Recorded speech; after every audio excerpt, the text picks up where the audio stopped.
Hello everyone and welcome back to my gardening and growing channel. Today I'm going to show you how to collect seeds from a tomato. This tomato here is from my red robin tomato plant. So first of all, you're going to want to make sure that it's an heirloom tomato, which this red robin is. And you want to make sure it's an heirloom tomato so it comes true to form, meaning that it will be like the tomato that you're growing. If you take seeds from a hybrid tomato, those are like a cross between two different tomatoes, so you're not going to know what you're going to get. So always make sure it's an heirloom. Second, when you're getting it from the heirloom, from the tomato plant, you want to make sure that the tomato was isolated. You don't want to make sure there's two different tomato plants planted next to each other, because what can happen when the bees and stuff pollinate that tomato plant, it could cross, so then you'll get basically a hybrid tomato. So always make sure it's isolated. Anyway, so the first thing you want to do obviously is cut your tomato. I just cut them in half. Very simple. And then you'll see the seeds in there. Now, you're going to want a cup. Any cup will do. And just take the tomato and squeeze the seeds if you can. Which sometimes I have a hard problem with that, so I'll take the knife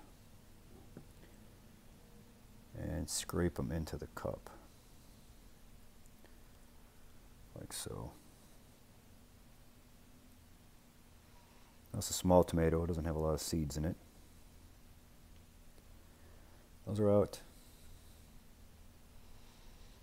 And then these are out. And of course this will work for, it's a lot easier with the bigger tomatoes because you can just squeeze them out and you get a lot more seeds.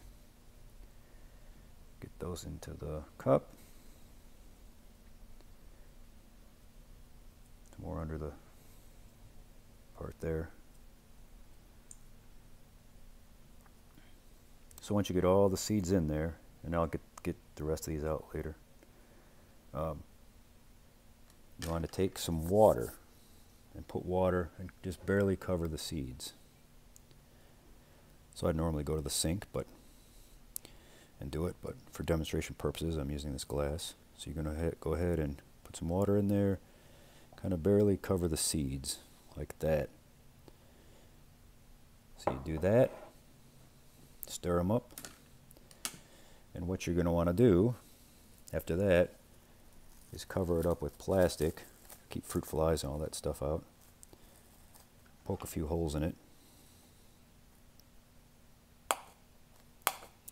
like so, should be enough. And the reason you're putting it in water is because you'll notice that the tomato seeds have like a gel around them. So what you're going to want to do, like after 3 or 4 days, that gel coating will be gone, is you're going to go ahead and take these seeds and run them through a strainer. And here's the type of wire mesh strainer I'm talking about. You can use the bigger ones. These little ones are a little easier.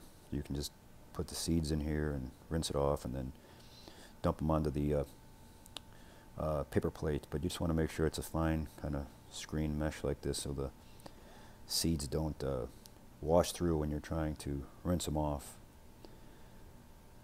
So, and this one works quite well.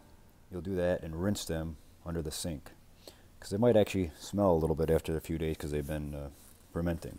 So run them through there, rinse them off really good, and then you're going to want to put them on a paper plate. I always put them on the paper plate like the one with the Dixie plates or whatever, they have that little coating on there. I put them on there, and then you let them dry for like 5 or 6 days.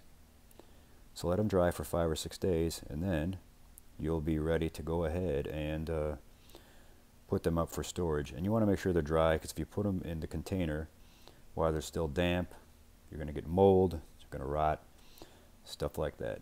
So after that 3 or 4 days fermenting in your cup and getting that gel coating off, you're going to put them in a wire strainer, run them under the sink, rinse them off, put them on a paper plate, let them dry for 5 or 6 days, and then they are ready to store. Make sure you put a label on the container and all that, of course. So, thanks for watching. Please like and subscribe, and I will see you in my next video. Take care and have a great day.